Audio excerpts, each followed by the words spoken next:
Hello दोस्तों, मैं रोहित सेन, पूर्व अटेंडर मार्केटिंग सहयोगी जेके हॉस्पिटल, आप सभी का इस वीडियो में स्वागत करता हूं। हार्दिक स्वागत, वंदन, अभिनंदन करता हूं। आज दोस्तों हम श्री राम जी के जीवन के बारे में जानेंगे कि उनके जीवन में क्या क्या घटित हुआ और उनने किन किन वचनों का पालन किया। दोस्तों, आप जानते हैं, जहाँ श्री राम ने एक तरफ अपने वचन निभाने के लिए 14 वर्ष का वनवास ले लिया, वहीं आज के दुनिया में इंसान क्या अपने वचन निभा पाते हैं? नहीं निभा पाते हैं, क्योंकि वो सामने कुछ और पीठ पीछे कुछ और बोलते हैं। श्री राम जी को इसलिए है मर्यादा पुरुषोत्तम कहा जाता है, क्योंकि उनने अपने वचन का हमेशा पालन किया। और श्री राम जी प्रभु ने धरती लोक पर इसीलिए अवतरित हुए थे क्योंकि अत्याचार, अधर्म, नाश बहुत बढ़ चुका था। लोग मर रहे थे जगह जगह। तब भगवान नारायण ने, ब्रह्मा विष्णु महेश ने ये ठाना और सभी देवताओं से विचार किया कि हे प्रभु, अगर आपने शीघ्र ही धरती लोक पे अवतार नहीं लिया तो ये धरती समाप्त हो जाएगी और कोई नहीं बचेगा। प्रभु, जल्दी कुछ उपाय निकालें। तब भगवान विष्णु ने अपना अंश धरती लोक पर भेजा था। श्री राम का जन्म होते ही जानो एक खुशियों का उजेला सा छा गया धरती लोक पर। लोगों के जीवन में एक ताकत सी आ गई। जैसे कहते हैं ना कि अपन एक हौसला मिल जाता है, अपन को एक ताकत मिल जाती है, वैसी ताकत आ गई अपने शरीर में। तो लोगों को ऐसा लगा कि हाँ, अब हमारे खुशियों के दिन आएंगे और अब हमारे दुख के दिन ख़त्म।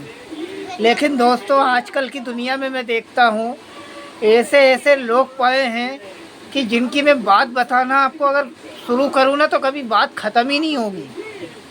ऐसे ऐसे तो लोग हैं जो सामने कुछ और, पीठ पीछे कुछ और, दिमाग में कुछ और, दिल में कुछ और रखते हैं। लेकिन दोस्तों, मुझे इससे कोई मतलब नहीं है। मैं पहली बात तो श्री राम प्रभु जी जो अवतरित हुए थे हमारे धरती लोक पर, जिन्होंने सारी सृष्टि की रचना की है, उनको मैं प्रणाम करता हूँ कि हे प्रभु, अपना आशीर्वाद ऐसे ही बनाए रखना। और कोई क्या बोलता है कि देखो, अगर कोई इंसान कुछ बोलता है, सामने कुछ और, दिमाग में कुछ और चल रहा है, अपने सामने कुछ और बोल रहा है, पीठ पीछे कुछ और बोल रहा है, तो अपन उसका क्या कर सकते हैं? लड़ाई झगड़ा करेंगे, बातें बनेंगी, 4 लोगों में और बेइज्जती होगी, अपनी ही होगी, उसकी कुछ नहीं होगा जो कुछ अपना ही होगा। इसलिए इससे बेहतर यह है, मजाक बनने से अच्छा है कि अपन बोलो ही मत।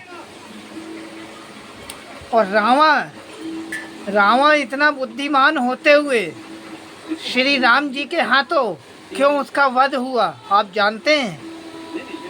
आप और मेरे से ज़्यादा बुद्धिमान था रावण। ब्राह्मण कुल से था वो, लेकिन वो जानता था कि ये भगवान विष्णु के अवतार हैं। लेकिन वो मोक्ष चाहता था कि मुझे मोक्ष मिल जाए, और उसको मोक्ष मिला। अंत में जब वो मरने लगा तो उसने श्री राम जी के पैरों पे गिरे के उनसे माफ़ी मांगी कि हे प्रभु, मुझे क्षमा कर दीजिए। मैं जानता था कि आप नारायण के अवतार हैं, लेकिन मैं फिर भी चाहता था कि मेरी मृत्यु आपके हाथों हो।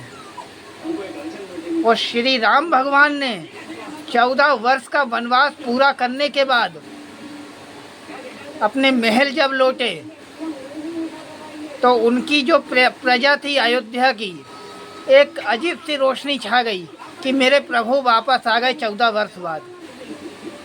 उनको देख के इतना खुश हुए कि मैं बता नहीं सकता। जैसे एक खुशी का गुब्बारा फूटने लगा लोगों के दिल पे। और उनने अपने पिता के वचन के कारण 14 वर्ष का वनवास लिया था। उनको सिंहासन, पैसा, वैभव, किसी चीज़ से कोई प्रेम नहीं था। उनको केवल अपने पिता और माता से प्रेम था। नहीं तो आज की दुनिया में मैं तो देखता हूँ कई लोग माता पिता की सेवा ही नहीं करते हैं, लेकिन ऐसा नहीं है दोस्तों। जिन्होंने हमें पाला पोसा, 9 महीने कोख में रखा, जिन्होंने हमें पैरों पे चलना सिखाया, उन्हें कभी नहीं भूलना चाहिए। चाहे कैसी भी मुसीबत आ जाए, कोई भी संकट आ जाए, हम कहीं भी काम करें, लेकिन अगर उन पे आँच आने वाली है तो काम धंधा छोड़ के सबसे पहले हम उनकी सेवा करेंगे, क्योंकि उन्होंने हमें इस दुनिया में लाया है और इस दुनिया में लाके ही हमें उनने ये ज्ञान, शिक्षा, हर चीज़ प्राप्त कराई है दोस्तों। मैं भी काम करता हूँ, मेहनती हूँ, लेकिन दोस्तों मैं आपको क्या बताऊँ, ऐसी बहुत सी बातें हैं जो मैं आपसे शेयर नहीं करना चाहता। और आजकल के लोगों में तो एकता ही नहीं है।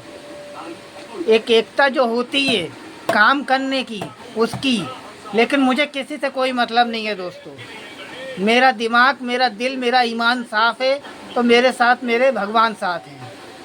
कोई क्या सोचता, अगर मुझे कोई गाली भी देगा ना पीठ पीछे, तो मुझे कोई मतलब नहीं है, क्योंकि मैं सही हूँ अपनी जगह। अगर कोई मुझसे चिल्ला के बात करे या वैसे बात करे, मैं कुछ जवाब नहीं दूंगा, क्योंकि मुझे मालूम है बदतमीज़ों के साथ बदतमीज़ बनना भी अपनी एक बेइज्जती के बराबर ही है। इसलिए सर दुखाने से अच्छा है कि अपना काम स्वयं करो और खुश रहो और प्रभु का नाम जपते रहो। दोस्तों आजकल की दुनिया में मैंने बहुत सी गरीबी देखी है, बहुत से दुख देखे हैं। माता पिता ने भी मेरे बहुत से दुख झेले हैं, लेकिन अब यह है कि भगवान की कृपा से किसी चीज़ की कोई कमी नहीं है दोस्तों। और हाँ दोस्तों, मैं जो भी वीडियो यूट्यूब पे डालता हूँ या इंस्टाग्राम पे डालता हूँ, प्लीज़ उसे फॉलो करिए, लाइक करिए, सब्सक्राइब करिए और अपने और दोस्तों में शेयर करिए।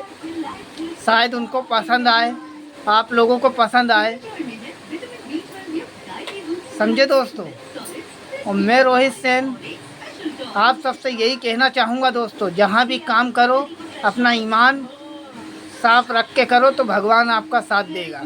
अगर आपसे कोई कुछ बोलता है और अपने कानों से सुन लो या किसी के ज़रिए पता लगता है, कोई भी बात आपको किसी के भी ज़रिए पता लगती है, तो पहले उस बात की अच्छी तरीके से छानबीन करो। अगर वो बात सही निकलती है तो उसी समय उस इंसान की बेइज्जती करके और वहाँ से काम छोड़ दो, क्योंकि वो इंसान तो है ये बदतमीज, थोड़ी और बदतमीजी से लेगा।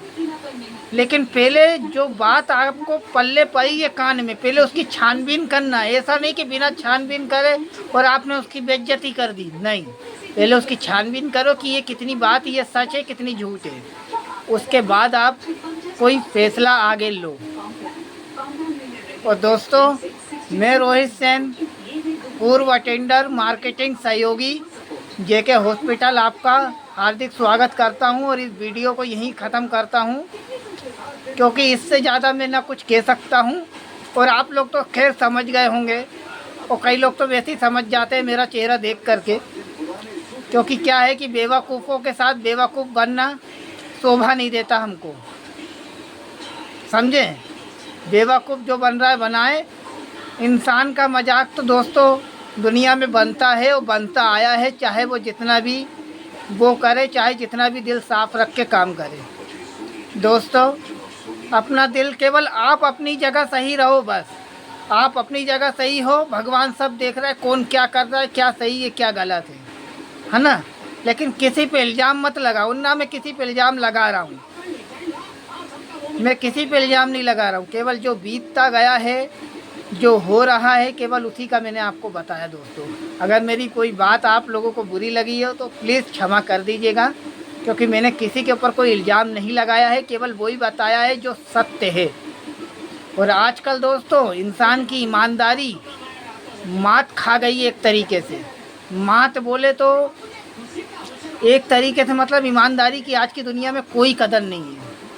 ईमानदारी केवल एक खिलौना बन के रह गई है बस।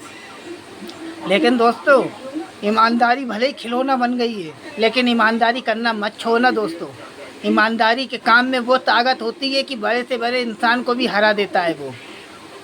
ठीक है दोस्तों, बाय, गुड नाइट। आप लोग भी सोइए और मुझे भी सवेरे ड्यूटी जाना है। बाय।